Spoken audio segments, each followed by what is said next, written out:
ಕರ್ನಾಟಕ ರಾಜ್ಯ ಕಾರ್ಮಿಕ ಪರಿಷತ್ನಲ್ಲಿ ಶೈಕ್ಷಣಿಕ ವಿಭಾಗದಲ್ಲಿ ತನ್ನದೇ ಆದಂತಹ ಹೆಸರನ್ನ ಮಾಡಿರುವಂತಹ ಶ್ರೀ ಶಶಿಧರ್ ಗೌಡ ಅವರು ಇವತ್ತಿನ ಜನನಾಯಕರು.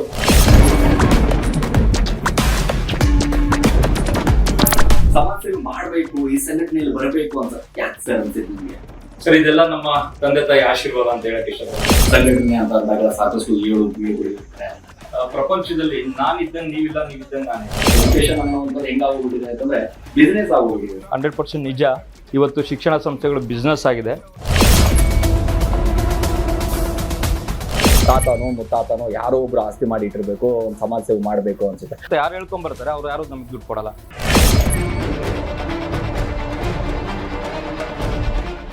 ಸಂಘಟನೆ ಮಾಡೋದು ಎಷ್ಟು ಮಟ್ಟಿಗೆ ಸರಿ, ಎಷ್ಟು ಮಟ್ಟಿಗೆ ತಪ್ಪು, ಎಷ್ಟು ಮಟ್ಟಿಗೆ ಆ ಸಂಘಟನೆ ಮುನ್ನಡೆಸ್ಕೊಂಡು ಹೋಗೋದು, ಯಾವ ರೀತಿ, ಏನ್ ಹೇಳ್ತೀರಾ ಸರ್? ಸಂಘಟನೆ ಮಾಡೋದು ತಪ್ಪಿಲ್ಲ, ಮಾಡಬೇಕು. ಬಟ್ ಯಾರು ಮಾಡಬೇಕು ಅಂದ್ರೆ ಮೊದಲನೇದಾಗಿ ಆ ಮನುಷ್ಯ ಪರ್ಫೆಕ್ಟ್ ಆಗಿದಾನ.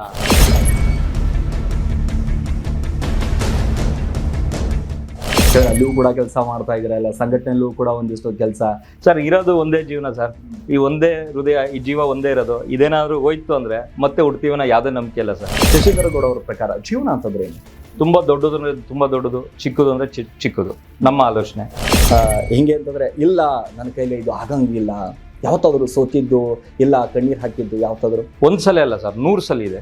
ನಿಮ್ಮ ಕಷ್ಟದಲ್ಲಿ ಇದ್ದಂಥ ಸಂದರ್ಭದಲ್ಲಿ ಸಹಾಯ ಮಾಡಿದವ್ರು ಯಾರು ಸರ್? ಅಂತಂದ್ರೆ ನಾನು ಇದ್ದೀನಿ ನಿನ್ನ ಬೆನ್ನ ಹಿಂದೆ ಅಂತ. ಭಗವಂತ ಸರ್.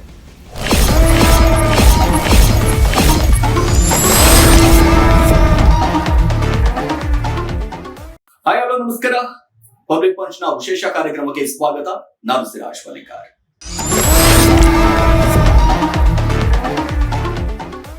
ಇವತ್ತಿನ ಜನನಾಯಕ ವಿಶೇಷ ಕಾರ್ಯಕ್ರಮ. ಇವತ್ತಿನ ಕಾರ್ಯಕ್ರಮದಲ್ಲಿ ಬಹಳಷ್ಟು ಅದ್ಭುತವಾದಂತಹ ವ್ಯಕ್ತಿ. ಅದರಲ್ಲೂ ಕೂಡ ಈ ಸಮಾಜ ಸೇವೆಯನ್ನ ಮಾಡಬೇಕು, ಬಡವರ ಕಷ್ಟಗಳನ್ನ ಮಿಡಿಬೇಕು, ಬಡವರಿಗೆ ಅಂತಾನೆ ನಾನು ಒಂದಿಷ್ಟು ಸಂಘಟನೆಯಲ್ಲಿ ಭಾಗಿಯಾಗಬೇಕು. ಭಾಗಿ ಆದ ನಂತರ ಆ ಸಮಾಜ ಸೇವೆ ಮಾಡೋದಿದೆಯಲ್ಲ, ನಿಜವಾಗ್ಲೂ ಕೂಡ ಬಹಳಷ್ಟು ಹೆಮ್ಮೆ ಅನ್ಸುತ್ತೆ. ಸೊ ಶೈಕ್ಷಣಿಕ ವಿಭಾಗದಲ್ಲಿ ತನ್ನದೇ ಆದಂತಹ ಒಂದಿಷ್ಟು ಹೆಸರನ್ನ ಮಾಡುವ ಮೂಲಕ ಕರ್ನಾಟಕ ರಾಜ್ಯ ಕಾರ್ಮಿಕ ಪರಿಷತ್ನಲ್ಲಿ ಶೈಕ್ಷಣಿಕ ವಿಭಾಗದಲ್ಲಿ ತನ್ನದೇ ಆದಂತಹ ಹೆಸರನ್ನ ಮಾಡಿರುವಂತಹ ಶ್ರೀ ಶಶಿಧರ್ ಗೌಡ ಅವರು ಇವತ್ತಿನ ಜನನಾಯಕರು. ಸರ್, ನಮಸ್ಕಾರ. ಹೇಗಿದ್ದೀರಾ ಸರ್? ಸೂಪರ್ ಆಗಿದೆ. ತುಂಬಾ ಖುಷಿ ಅನ್ಸುತ್ತೆ ಸರ್, ಯಾಕಂದ್ರೆ ನಿಮ್ಮಂತ ಯುವಕರು ಒಂದಿಷ್ಟು ಸಮಾಜ ಸೇವೆ ಮಾಡಬೇಕು, ಆ ಮನೋಭಾವನೆ ಬರುವುದಿದೆಯಲ್ಲ, ನಿಜವಾಗ್ಲೂ ಕೂಡ ಅದು ಸಾಮಾನ್ಯ ಅಲ್ಲ ಸರ್. ಸೊ ಸಮಾಜ ಸೇವೆ ಮಾಡಬೇಕು, ಈ ಸಂಘಟನೆಯಲ್ಲಿ ಬರಬೇಕು ಅಂತ ಯಾಕೆ ಸರ್ ಅನ್ಸಿದ್ ನಿಮ್ಗೆ? ಸರ್, ಇದೆಲ್ಲ ನಮ್ಮ ತಂದೆ ತಾಯಿ ಆಶೀರ್ವಾದ ಅಂತ ಹೇಳಕ್ ಇಷ್ಟಪಡ್ತೀನಿ ಸರ್. ಅವರು ಪಟ್ಟಂತಹ ಕಷ್ಟ, ಅವರು ಪಟ್ಟಂತಹ ನೋವು ನಲಿವುಗಳು, ಆ ದಿನಗಳು ನಾವು ನೆನ್ಸ್ಕೊಂಡು ಈ ಸಂಘಟನೆ ಮಾಡಬೇಕು, ಜನಗಳಿಗೆ ನನ್ನಿಂದ ಏನಾದ್ರು ಒಂದು ಕೊಡ್ಬೇಕು ಕೊಡುಗೆ ಆಗಿ ಅಂತ ಹೇಳ್ಬಿಟ್ಟು ಆಸೆ. ನಮ್ ತಂದೆ ಚಿಕ್ಕ ವಯಸ್ಸಿಂದ ಒಂದು ಮಾತು ಹೇಳೋರು, ಹುಟ್ಟು ಒಂದು ದಿನ, ಸಾವು ಒಂದು ದಿನ, ಆ ಮಧ್ಯದಲ್ಲಿ ಬಾಳಂತ 3 ದಿನದಲ್ಲಿ ನೀನು ವ್ಯರ್ಥವಾಗಿ ಬದುಕಬೇಡ, 10 ಜನಕ್ಕೆ ಅನುಕೂಲ ಆಗೋ ರೀತಿ ನೀನ್ ಬದುಕು ಅಂತ ನಮ್ಮ ತಂದೆ ಸಾಕಷ್ಟು ಬಾರಿ ಹೇಳ್ತಾರೆ. ಅದ್ ನಮ್ಮ ಮನ್ಸಲ್ಲಿ ಹಾಗೆ ಕೂತಿದ್ದು. ಆ ಒಂದು ದೃಷ್ಟಿ ಇಟ್ಕೊಂಡು ನಾನು ಈ ಸಂಘಟನೆ ಬಂದಿದ್ದೆ. ಸಂಘಟನೆ ಅಂತ ಅಂದಾಗ ಸಾಕಷ್ಟು ಏಳು ಬೀಳುಗಳು ಇರುತ್ತೆ. ಆ 7 ಬೀಳುಗಳಲ್ಲಿ ಯಾವ ರೀತಿಯಾದಂತಹ ನೋವು ನಲಿವುಗಳು ಅದೆಲ್ಲವೂ ಕೂಡ ಮೆಟ್ಟಿ ನಿಲ್ಲುವಂತ ತಾಕತ್ತು, ಆ ಧೈರ್ಯ ಬಂದಂತ ಸಂದರ್ಭದಲ್ಲಿ ಹೌದಾ ನಾನು ಸಮಾಜ ಸೇವೆ ಮಾಡಬೇಕು ಅನ್ನುವಂತ ನೀರು ಬರುತ್ತಲ್ಲ, ಹೇಗೆ ಸರ್ ಅದು? ಸಮಾಜ ಸೇವೆ ಅಂತ ಬಂದಾಗ ಸರ್, ನೋವು ನಲಿವು ಕಷ್ಟ ದುಃಖಗಳು ಸಾಕಷ್ಟು ಇರ್ತವೆ. ಪ್ರಪಂಚದಲ್ಲಿ ನಾನಿದ್ದಂಗೆ ನೀವಿಲ್ಲ, ನೀವಿದ್ದಂಗೆ ನಾನಿಲ್ಲ. ಆಮೇಲೆ ಎಲ್ರಿಗೂ ಅವರದೇ ಆದ ಕಷ್ಟ ನೋವುಗಳು ಸಾಕಷ್ಟು.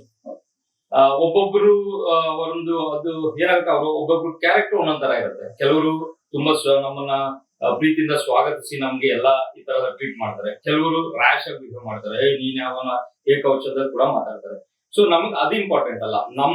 ನಮ್ಮನ್ನ ನಂಬಿ ಯಾರು ಬಂದಿರ್ತಾರೆ ಅವ್ರಿಗೆ ನ್ಯಾಯ ಕೊಡಿಸುವಂತ ಕೆಲಸ ನಮ್ದು ಇಂಪಾರ್ಟೆಂಟ್. ಅವ್ರಿಗೆ ನ್ಯಾಯ ಸಿಗುತ್ತೆ ಅಷ್ಟೇ. ಇದ ದೃಷ್ಟಿ ಇಟ್ಕೊಂಡು ನಾವು ಹೋರಾಟ ಮಾಡಬೇಕು. ಸೊ ಹೋರಾಟ, ಪ್ರತಿಭಟನೆ, ಸಾಕಷ್ಟು ಕೇಸ್ಗಳು. ಯಾಕಂತಂದ್ರೆ ಸಂಘಟನೆ ಮಾಡುವಂತ ಸಂದರ್ಭದಲ್ಲಿ ಸಹಜವಾಗಿ ಸಮಾಜ ಸೇವೆ ಮಾಡ್ತೀವಿ ಅಂತಂದ್ರೆ ಬಹಳಷ್ಟು ನೋವು ನಲಿವಿರುತ್ತೆ. ಅದ್ರ ಜೊತೆಗೆ ಈ ಕಷ್ಟಗಳು ಇರುತ್ತೆ, ನೋವುಗಳು ಇರುತ್ತೆ, ನಲಿವುಗಳು ಇರುತ್ತೆ. ಹಗಲು ರಾತ್ರಿ ಅಂತ ಒಂದು ಸಂಘಟನೆ ಕಟ್ಟದಂತಹ ಸಂದರ್ಭದಲ್ಲಿ ಜನರಿಗೆ ಸೇವೆ ಮಾಡಬೇಕು ಅನ್ನುವಂತ ಆ ಮನೋಭಾವನೆ ಬರೋದಿದೆಯಲ್ಲ, ಸರ್ವಸಾಮಾನ್ಯವಾಗಿ ಯಾರಿಗೂ ಬರೋದಿಲ್ಲ ಸರ್. ಅಂತ ಆ ಸಂಘಟನೆಗೆ ನೀವು ಕೂಡ ಬಂದಿದ್ದೀರಾ. ಹೇಗೆ ಆರಂಭಿಕ ಜೀವನ ಹೇಗಿತ್ತು, ಏನ್ ಕತೆ ಅಂತ? ಸರ್, ಆಕ್ಚುಲಿ ನಮ್ದು ಒಂದು ಶಿಕ್ಷಣ ಸಂಸ್ಥೆ ಇದೆ ಸರ್, ಮಂದಾರ ಪಬ್ಲಿಕ್ ಶಾಲೆ ಅಂತ ಹೇಳ್ಬಿಟ್ಟು. ಆ ಶಾಲೆಯ ಸಂಸ್ಥಾಪಕ ಕಾರ್ಯದರ್ಶಿ ನಾನು. ಅದೇ ರೀತಿ ಭಾರತ್ ಸ್ಕೌಟ್ಸ್ ಅಂಡ್ ಗೈಡ್ಸ್ ಅಲ್ಲಿ ನಾನು ಅಧ್ಯಕ್ಷನಾಗಿದ್ದೇನೆ. ಈ ನನ್ನ ಒಂದು ಕಾರ್ಯವೈಖರಿನ ನಮ್ಮ ಶಾಲೆಯಲ್ಲಿ ನಾನು ಕೊಡ್ತಿರೋಂಥ ಗುಣಮಟ್ಟದ ಶಿಕ್ಷಣವನ್ನು ನಮ್ಮ ರಾಜ್ಯಾಧ್ಯಕ್ಷರು, ನಮ್ಮ ಕರ್ನಾಟಕ ರಾಜ್ಯ ಕಾರ್ಮಿಕ ಪರಿಷತ್ತಿನ ರಾಜ್ಯಾಧ್ಯಕ್ಷರು ಡಾಕ್ಟರ್ ರವಿ ಶೆಟ್ಟಿ ಬೈಂದೂರ್ ಅವರು ಅದನ್ನ ಅವರು ಗುರುತಿಸಿ ಈ ಒಂದು ಪದವಿಗೆ ಇವರೇ ಶ್ರೇಷ್ಠ ಅಂತ ಹೇಳಿ ನನ್ನ ಆಯ್ಕೆ ಮಾಡಿದಂತ ಒಂದು ಖುಷಿ ವಿಚಾರ ಸರ್. ಶೈಕ್ಷಣಿಕ ಅಂತ ಅಂದಾಗ ಶಿಕ್ಷಣ ಬಹಳ ಮುಖ್ಯ ಸರ್. ಹೌದು, ಈಗಿನ ಯುವಕರಾಗಿರ್ಬೋದು, ಯುವತಿಯರಾಗಿರ್ಬೋದು, ಬಹಳಷ್ಟು ಎಜುಕೇಶನ್ ಅಂತ ಅಂದಾಗ ಸಹಜವಾಗಿ ನಾವು ನೋಡ್ತಾ ಇದ್ದೀವಿ, ಬಹಳಷ್ಟು ಹಾಳಾಗುವಂತ ಕೆಲಸಗಳಾಗ್ತಾ ಇದಾವೆ. ಒಂದು ಬಿಸಿನೆಸ್ ಅನ್ನುವಂತ ಲೆಕ್ಕಾಚಾರ, ಎಜುಕೇಶನ್ ಅನ್ನುವಂಥದ್ದು ಹೆಂಗಾಗೋಗ್ಬಿಟ್ಟಿದೆ ಅಂತಂದ್ರೆ ಬಿಸಿನೆಸ್ ಆಗೋಗ್ಬಿಟ್ಟಿದೆ ಸರ್. ಖಂಡಿತ. ಸೊ ಸರ್ಕಾರಿ ಶಾಲೆಗಳು ಉಳಿಸ್ಬೇಕು ಅನ್ನುವಂಥದ್ದು ಒಂದು ಲೆಕ್ಕಾಚಾರ ಆದ್ರೆ, ಮತ್ತೊಂದು ಕಡೆ ಇಲ್ಲ ಪ್ರೈವೇಟ್ ಸ್ಕೂಲ್ಗಳಲ್ಲೇ ಮಕ್ಕಳನ್ನ ಕಲಿಸ್ಬೇಕು ಅನ್ನುವಂಥದ್ದು. ಏನ್ ಹೇಳ್ತೀರಾ ಸರ್? ಖಂಡಿತ ನೀವು ಹೇಳಿದ್ದು 100% ನಿಜ. ಇವತ್ತು ಶಿಕ್ಷಣ ಸಂಸ್ಥೆಗಳು ಬಿಸ್ನೆಸ್ ಆಗಿದೆ, ಬಟ್ ಎಲ್ಲಾ ಶಿಕ್ಷಣ ಸಂಸ್ಥೆಗಳು ಬಿಸ್ನೆಸ್ ಆಗಿಲ್ಲ. ಕೆಲವೊಂದು ಏನೀಗ ದೊಡ್ಡ ದೊಡ್ಡ ಶಾಲೆಗಳು ನಾವು 1.5-2 ಲಕ್ಷ 3 ಲಕ್ಷವರೆಗೂ ಚಾರ್ಜ್ ಮಾಡ್ತಾ ಇದ್ದಾರೆ. ಅವೆಲ್ಲ ಡೊನೇಷನ್, ಬಿಲ್ಡಿಂಗ್ ಫಂಡ್ ಅಂತೆ, ಆಮೇಲೆ ಏನೇನೋ ಎಕ್ಸ್ಟ್ರಾ ಫಂಡ್ಗಳೆಲ್ಲ ತೊಗೊತಾರೆ ಅವರು. ಬಿಲ್ಡಿಂಗ್ ಫಂಡು, ಕನ್ಸ್ಟ್ರಕ್ಷನ್ ಫಂಡು, ಯಾವ್ದಾದ್ರು ಫಂಡ್ಗಳೆಲ್ಲ ತೊಗೊಂಡೆಲ್ಲ ಲಕ್ಷ ದುಡ್ಡನ್ನ ತೊಗೊತಾರೆ. ಬಟ್ ಬಜೆಟ್ ಶಾಲೆಗಳು ಅಂತ ಒಂದಷ್ಟಿದಾವೆ ಸರ್. ಆ ಶಾಲೆಗಳು ಯಾರು ಆ ದುಡ್ಡಿನ ಆಸೆಗೋಸ್ಕರ ಯಾರು ಮಾಡ್ತಾ ಇಲ್ಲ. ಒಳ್ಳೆ ಗುಣಮಟ್ಟದ ಶಿಕ್ಷಣವನ್ನು ಕೊಡಬೇಕು ಅಂತಾನೆ ಈ ಶಾಲೆಗಳು ಗುರಿ ಇಟ್ಕೊಂಡಿರ್ತಾರೆ. ಹಾಗಾಗಿ ಆ ಥರನೂ ಇದ್ದಾರೆ, ಈ ಥರನೂ ಇದ್ದಾರೆ. ಅದು ಜನಗಳು ಡಿಸೈಡ್ ಮಾಡಬೇಕು ಯಾವ ಶಾಲೆಯಲ್ಲಿ ಏನು ಪ್ರೋಗ್ರೆಸ್ ಇದೆ, ಈ ಒಂದು ಗುಣಮಟ್ಟದ ಶಿಕ್ಷಣ ಯಾವ ಶಾಲೆಯಲ್ಲಿ ಕೊಡ್ತಾ ಇದ್ದಾರೆ ಅದನ್ನ ಪಬ್ಲಿಕ್ ನೋಡ್ಕೊಬೇಕು. ಇವತ್ತಿನ ಜನ ಏನು ಗೊತ್ತಾ ಸರ್, ಇವತ್ತು ನಿಮ್ಮ ಮಗು ಯಾವ್ದಾದ್ರು ಒಂದು 2 ಲಕ್ಷ ಫೀಸ್ ಕಟ್ಟಿ ನೀವು ಒಂದು ದೊಡ್ಡ ಶಾಲೆಗೆ ಸೇರಿಸಿದ್ರೆ ಅಂದ್ರೆ ನಿಮ್ಮ ಮನೆ ಪಕ್ಕದಲ್ಲಿ ನಾನು ಇರ್ತೀನಿ, ನನ್ಗೆ ಅದೇ ಆಸೆ, ಅವ್ರ ಮಗುನೇ ಆ ಸ್ಕೂಲ್ ಹೋಗಲ್ಲ, ನನ್ನ ಮಗು ಯಾಕೆ ಈ ಸ್ಕೂಲ್ಗೆ ಹೋಗ್ಬೇಕು, ನನ್ನ ಮಗನೂ ದೊಡ್ಡ ಸ್ಕೂಲ್ಗೆ ಹೋಗ್ಲಿ. ನಾನು ಸಾಲ ಮಾಡಿ ಬಡ್ಡಿ ಕಟ್ಟಿ ಏನೋ ಒಂದು ಮಾಡಿ ಪದ್ಧತಿ ಬಿದ್ದು ಶಾಲೆಗೆ ದುಡ್ಡು ಕಟ್ತಾರೆ ಮಾಡಿ ಇದನ್ನ ಮಾಡ್ತಾ ಇದ್ದಾರೆ. ಖಂಡಿತ ಅದು ತಪ್ಪು ಅಂತ ಹೇಳಕ್ ಇಷ್ಟಪಡ್ತೀನಿ ಸರ್. ಸಣ್ಣ ಪುಟ್ಟ ಶಾಲೆ ಆದ್ರೂ ಒಳ್ಳೊಳ್ಳೆ ಟೀಚರ್ಸ್ ಇರ್ತಾರೆ, ಗುಣಮಟ್ಟದ ಶಿಕ್ಷಣ ಅವರು ಕೂಡ ನೀಡ್ತಾರೆ. ದೊಡ್ಡ ದೊಡ್ಡ ಶಾಲೆಯಲ್ಲಿ ಏನೆಲ್ಲ ಅವರು ಕರಿಕ್ಯುಲರ್ ಆಕ್ಟಿವಿಟೀಸ್ ಏನೆಲ್ಲ ಕೊಡ್ತಾರೆ ಅದೇ ರೀತಿ ಸಣ್ಣ ಪುಟ್ಟ ಶಾಲೆಗಳು ಕೂಡ ಕೊಡ್ತಾರೆ. ನಿಮ್ಮ ಸಂಘಟನೆ ಹೆಸರು ಕಾರ್ಮಿಕರ ಪರಿಷತ್ತು ಅನ್ನುವಂಥದ್ದು, ಎಷ್ಟು ಕಾರ್ಮಿಕರಿಗೆ ಒಂದಿಷ್ಟು ನ್ಯಾಯ ದೊರಕಿಸಿಕೊಡುವಂತ ಕೆಲಸ ಮಾಡಿದ್ರ ಇಲ್ಲಿವರೆಗೆ, ಎಷ್ಟು ಜನರಿಗೆ ಆಗಿದೆ ಅಂತ ಸರ್? ಈಗ ನಮ್ದು ಹೊಸ ಒಂದು ಸಂಸ್ಥೆ ಆಗಿರೋದ್ರಿಂದ ಒಂದು ಆಲ್ಮೋಸ್ಟ್ ಒಂದು 15 ದಿನ ಆಗಿದೆ. 15 ದಿನದಿಂದ ಸಾಕಷ್ಟು ನನಗೆ ಗೊತ್ತಿರೋ ಹಾಗೆ ಮೊನ್ನೆ ಯಾವುದೋ ಒಂದು ವೈಟ್ ಫೀಲ್ಡ್ ಪಕ್ಕದಲ್ಲಿ ಬ್ರೂಕ್ ಫೀಲ್ಡ್ ಅಂತ ಒಂದು ಏರಿಯಾ ಇದೆ, ಅಲ್ಲಿ ಒಂದು ಯಾವುದೋ ಒಂದು ಹೋಟೆಲಲ್ಲಿ ಒಂದು 45 ಜನ ಕಾರ್ಮಿಕರಿಗೆ ಸಮಸ್ಯೆ ಆಗಿತ್ತು. 3 ತಿಂಗಳಿಂದ ಸಂಬಳವನ್ನು ಕೊಟ್ಟಿರಲಿಲ್ಲ ಅವರು. ಆ ಒಂದು ಹೋಟೆಲ್ ಸಂಸ್ಥೆಯವರು 3 ತಿಂಗಳಿಂದ ಕೊಟ್ಟಿರಲಿಲ್ಲ. ಅದ ನಂತರ ನಾನು ನಮ್ಮ ತಂಡ ಎಲ್ಲರೂ ಕೂಡ ನಾವು ಹೋಟೆಲ್ಗೆ ಭೇಟಿ ಕೊಟ್ಟು ಅಲ್ಲಿರೋಂಥ ಎಂಪ್ಲಾಯೀಸ್ ಏನು ಕಷ್ಟ ಸುಖ ಇದೆ ಎಲ್ಲ ಡೇಟಾ ತೊಗೊಂಡು ಓನರಿಗೆ ಫೋನ್ ಮಾಡಿ ಅಲ್ಲೇ ಕೂತ್ಕೊಂಡು ಸಂಜೆವರೆಗೂ ಅಲ್ಲೇ ಇದ್ದು ಎಲ್ಲರಿಗೂ ಕೂಡ ಸ್ಯಾಲ್ರಿ ಕೊಡಿಸೋಂಥ ಕೆಲಸ ವ್ಯವಸ್ಥೆ ನಾವು ಮಾಡಿದ್ವಿ ಸರ್. ಅದು ಬಹಳ ಖುಷಿ ವಿಷಯ ನಮಗೆ. ಅಂದ್ರೆ ಒಂದು ರೀತಿಯಾಗಿ ಅನ್ನದಾತರಾಗಿದ್ದೀರಾ ಅವತ್ತು. ಈ ಸಾರಿ ಅನ್ನದಾತ ಅಂದ್ರೆ ಅದು ತಪ್ಪ ಅಂತ ನನ್ಗೆ ಗೊತ್ತಿಲ್ಲ, ಅದು ಭಗವಂತನ ಇಚ್ಛೆ. ಬಟ್ ಕಾರ್ಮಿಕರಿಗೆ ನಮ್ಮಿಂದ ಸಹಾಯ ಆಗ್ಬೇಕಾಗಿತ್ತು ಅಂತ ದೇವ್ರ ನಿರ್ಣಯ ಇತ್ತು ಅಂತ ಕಾಣುತ್ತೆ. ಹಾಗಾಗಿ ನಾವು ಸಹಾಯವನ್ನು ಮಾಡಿದ್ವಿ ಸರ್. ಕಾರ್ಮಿಕರು ಎಲ್ಲರೂ ಖುಷಿ ಪಟ್ರು. ಎಸ್, ಈ ಸಂಘಟನೆ ತೆಗೆದಿದ್ದು ಕೇವಲ ಬಡವರಿಗೋಸ್ಕರ, ಬಡತನದಲ್ಲಿ ಸಾಕಷ್ಟು ಜನ ನೊಂದಿದ್ದಾರೆ, ಅವ್ರಿಗೆ ಹೆಲ್ಪ್ ಆಗಬೇಕು ಅನ್ನುವಂಥ ಲೆಕ್ಕಾಚಾರದಲ್ಲಿ. ಸೊ ಇನ್ಕಮ್ ಆಫ್ ಸೋರ್ಸ್ ಅಂತ ಒಂದ್ ಕಡೆ ಹೋಗ್ತಾ ಹೋದ್ರೆ ಹೆಂಗೆ ಸಂಘಟನೆಯವ್ರು ಹಿಂಗ್ ಮಾಡ್ತಾರೆ, ಏನ್ ಕತೆ? ಯಾಕಂದ್ರೆ ಕೈಯಿಂದ ದುಡ್ಡು ಹಾಕಿ ಆದಾದ್ರು ಯಾರಾದ್ರೂ ಮಾಡ್ತಾರೇನ್ರಿ? ಸಮಾಜ ಸೇವೆ ಮಾಡ್ಬೇಕು ಅಂತಂದಾಗ ಹೌದಪ್ಪ, ತಾತನೋ ಮುತ್ತಾತನೋ ಯಾರೋ ಒಬ್ರು ಆಸ್ತಿ ಮಾಡಿ ಇಟ್ಟಿರ್ಬೇಕು, ಒಂದು ಸಮಾಜ ಸೇವೆ ಮಾಡ್ಬೇಕು ಅನ್ಸುತ್ತೆ. ಆದ್ರೆ ಈ ಸಂಘಟನೆಗಳಲ್ಲಿ ಎಲ್ಲರನ್ನ ತಗೊಂಡು ನಮ್ಮವರು ಅಂತ ತಗೊಂಡು ಅದು ಬಡವರಿಗೆ ಸಹಾಯ ಮಾಡೋದಿದೆಯಲ್ಲ, ಹೇಗೆ ಅಂತ? ಅದು ಬಹಳ ಕಷ್ಟ ಸರ್, ಬಹಳ ಕಷ್ಟ. ಸಂಘಟನೆಯಲ್ಲಿ ಸಂಘ ಸಂಸ್ಥೆ ಕಟ್ಟಿದ ಮೇಲೆ ಅದನ್ನ ನಿಭಾಯಿಸಂತದಿಲ್ಲ, ಅದರಷ್ಟು ಕಷ್ಟ ಇನ್ನೊಂದಿಲ್ಲ ಅಂತ ನನಗೆ ಈಗ ಅರ್ಥ ಆಗಿದೆ. ಯಾಕೆಂದ್ರೆ ಹೌದು ಸರ್, ಯಾಕೆಂದ್ರೆ ಪ್ರತಿನಿತ್ಯ ನಮ್ ಜೊತೆ ಒಂದ್ 4-5 ಜನ ನಮ್ಮ ತಂಡದವ್ರು ಯಾರಾದ್ರೂ ಒಬ್ರು ಇರ್ತಾರೆ. ಅವ್ರು ಪಾಪ ಗಂಡ ಹೆಂಡತಿ ಮಕ್ಳು ಅಂತ ಅವ್ರಿಗೊಂದು ಸಂಸಾರ ಅಂತ ಇರುತ್ತೆ, ಮಕ್ಳಿಗೆ ಸ್ಕೂಲ್ ಫೀಸ್ ಕಟ್ಬೇಕು, ಅವ್ರಿಗೆ ಹಾಸ್ಪಿಟಲ್ ಖರ್ಚುಗಳು ಇರ್ತವೆ, ಅವ್ರಿಗೊಂದು ದಿನ 500,000 ರೂಪಾಯಿ ದುಡ್ಡು ಬೇಕಾಗತ್ತೆ. ಎಷ್ಟೋ ಕಂಪ್ಲೇಂಟ್ಸ್ಗಳು ಬರ್ತವೆ, ಎಷ್ಟೋ ಜನ ಕಷ್ಟ ಅಂತ ಹೇಳ್ಕೊಂಬರೋ ಯಾರು ನಮಗೆ ದುಡ್ಡು ಕೊಡಲ್ಲ. ಕಷ್ಟ ಅಂತ ಯಾರು ಹೇಳ್ಕೊಂಬರ್ತಾರೆ ಅವ್ರು ಯಾರು ನಮಗೆ ದುಡ್ಡು ಕೊಡಲ್ಲ. ನಮ್ಗೆ ಈ ಕಷ್ಟ ಇದೆ ಬಂದು ನಮ್ಗೆ ಸಹಾಯ ಮಾಡಿ ಅಂತಾರೆ ಬಿಟ್ರೆ, ಸರ್ ತಗೊಳ್ಳಿ ಒಂದ್ 5,000 ಡೀಸೆಲ್ ಇಟ್ಕೊಳ್ಳಿ ಊಟ ಮಾಡಿ ಅಂತ ಯಾರು ದುಡ್ಡು ಕೊಡಲ್ಲ. ಆದ್ರೆ ಕಷ್ಟಕ್ಕೆ ನಾವ್ ಆಗ್ತೀವಲ್ಲ, ಅದು ಎಲ್ಲೋ ಒಂದ್ ಕಡೆ ನಮ್ಗೆ ಅದು ಪುಣ್ಯದ ಕೆಲಸ ಅಂತ ಹೇಳ್ಬಿಟ್ಟು ನೆಕ್ಸ್ಟ್ ಕೊನೆ ಹಂತದಕ್ಕೆ ಹೋದಾಗ ಸ್ವರ್ಗವಾಸಿ ಆಗ್ಬೇಕು ಅನ್ನೋದೊಂದು ಕಾನ್ಸೆಪ್ಟ್. ಅದಕ್ಕೋಸ್ಕರ ಪುಣ್ಯದ ಕೆಲಸ ಮಾಡ್ಬೇಕು ಅನ್ನೋದು ನಮ್ಮ ಒಂದು ಎಲ್ಲಾ ಪುಣ್ಯವೇ ನಿಮ್ಮ ಸಂಘಟನೆ ತೆಗೆದುಕೊಂಡು ಹೋದ್ರೆ ಬೇರೆ ಸಂಘಟನೆಗಳು ಏನ್ ಮಾಡ್ಬೇಕು ಸರ್? ಸರ್ ಅವರು ತಗೊಂಡ್ಲಿ, ನಮ್ಮ ತಂಡದಲ್ಲಿ ನಾವು ನಮ್ಮ ತಂಡದವ್ರು ಎಲ್ಲರೂ ಕೂಡ ತಗೊಬೇಕು ಅನ್ನೋದು ನನ್ನ ಆಸೆ. ಈಗ ನಮ್ದೇ ಒಂದು ಸಂಸ್ಥೆ ಇರೋದ್ರಿಂದ, ಶಾಲೆ ಇರೋದ್ರಿಂದ ಸ್ವಲ್ಪ ನಾನಾದ್ರೂ ಸ್ವಲ್ಪ ತಡ್ಕೊಂತೀನಿ.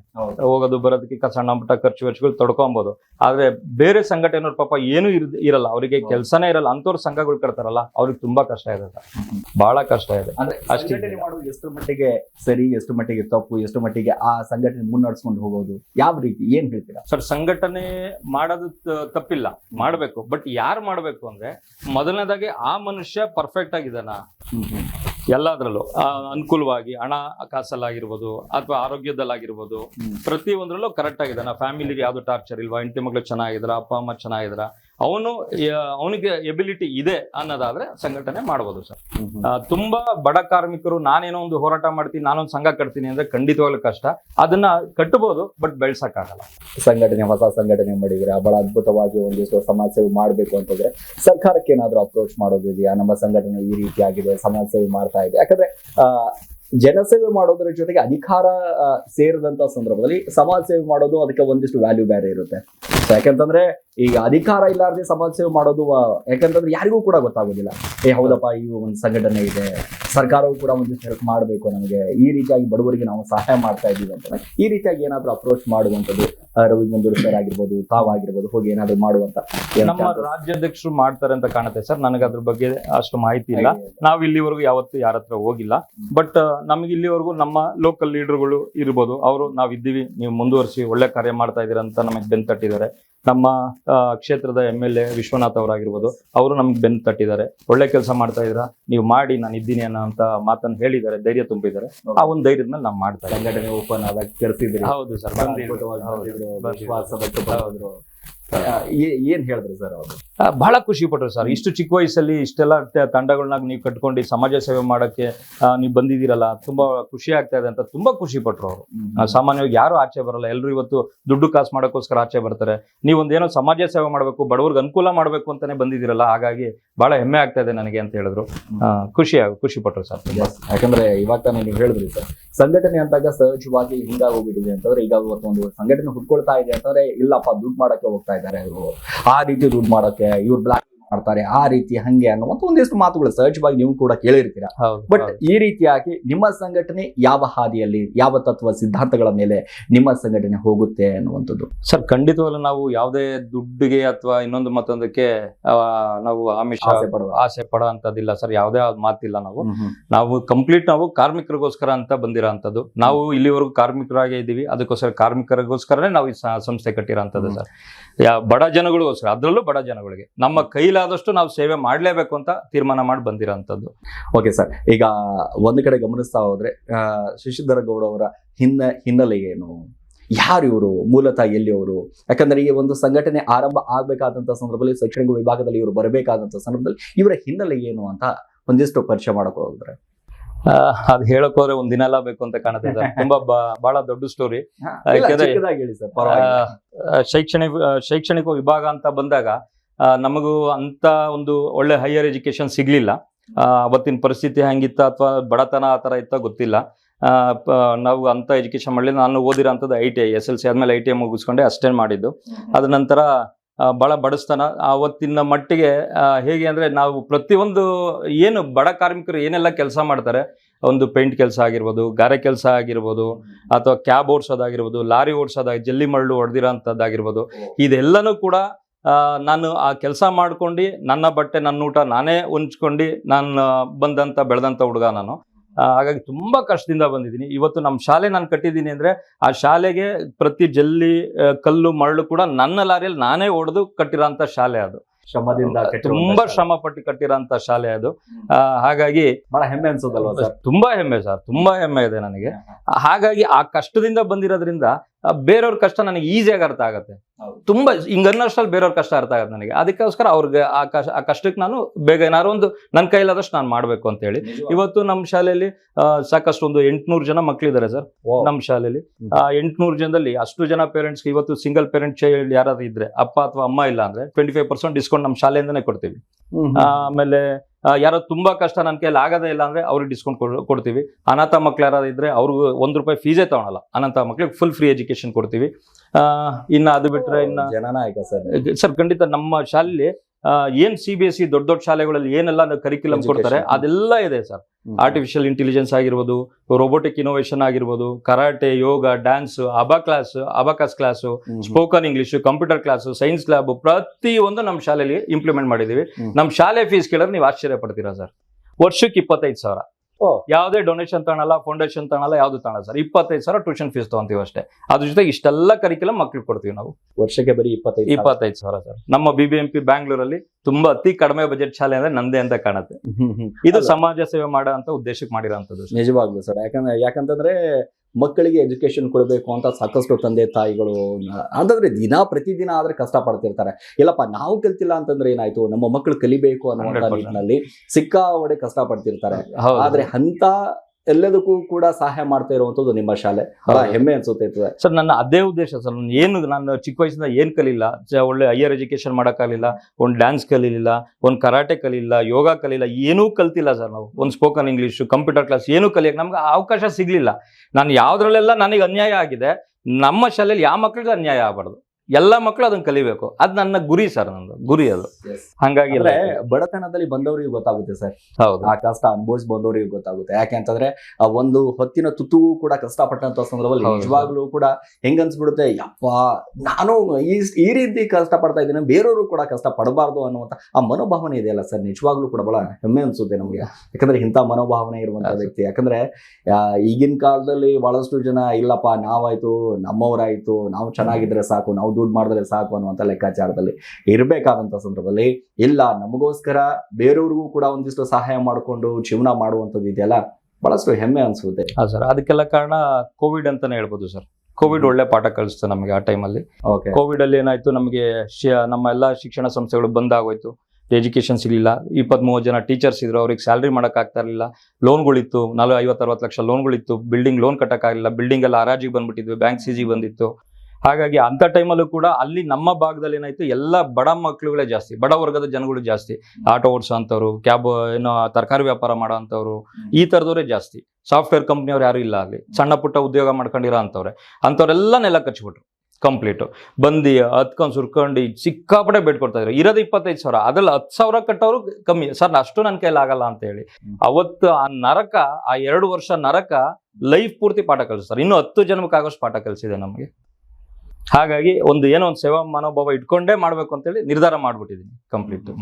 ಸೊ ಒಟ್ಟಾರೆಯಾಗಿ ಜನನಾಯಕ ಅನ್ನುವಂಥ ರೀತಿಯಾಗಿ ಬಿಂಬಿಸ್ಕೊಳ್ತಾ ಇದ್ದೀರಾ, ಸಮಾಜ ಸೇವೆ ಮಾಡ್ಬೇಕು. ಯಾಕಂತಂದ್ರೆ ಎಲೆ ಮರೆಕಾಯಿ ಅಂತ ರೀತಿಯಾಗಿ ಸಮಾಜ ಸೇವೆ, ಯಾಕಂದ್ರೆ ಯಾರಿಗೂ ಕೂಡ ಗೊತ್ತಾಗಬಾರ್ದು, ಯಾಕಂದ್ರೆ ಈ ಕೈ ಮಾಡಿದಂತ ದಾನ ಈ ಕೈ ಗೊತ್ತಾಗಬಾರ್ದು ಅನ್ನುವಂಥ ಲೆಕ್ಕಾಚಾರದಲ್ಲಿ. ಖಂಡಿತ ಸರ್, ನಮ್ಗದು ಇಷ್ಟನೇ ಆಗಲ್ಲ. ನಾವು ಇಲ್ಲಿವರೆಗೆ ಏನ್ ಮಾಡಿದ್ರು ಯಾರ ಹತ್ರ ಹೇಳ್ಕೊಂಡಿಲ್ಲ ಸರ್, ಯಾವತ್ತೂ ಯಾರ ಹತ್ರ ತೋರಿಸ್ಕೊಂಡಿಲ್ಲ. ಈಗಿನ ಕಾಲದಲ್ಲಿ ಹೆಂಗಿದೆ ಗೊತ್ತಾ ಸರ್, 5 ರೂಪಾಯಿ ಪಾರ್ಲೇಜಿ ಬಿಸ್ಕೆಟ್ ಕೊಟ್ಟರು ಕೂಡ 50 ಸಾರಿ ಪೋಸ್ಟ್ ಹಾಕೋ ಜನ ಇದ್ದಾರೆ.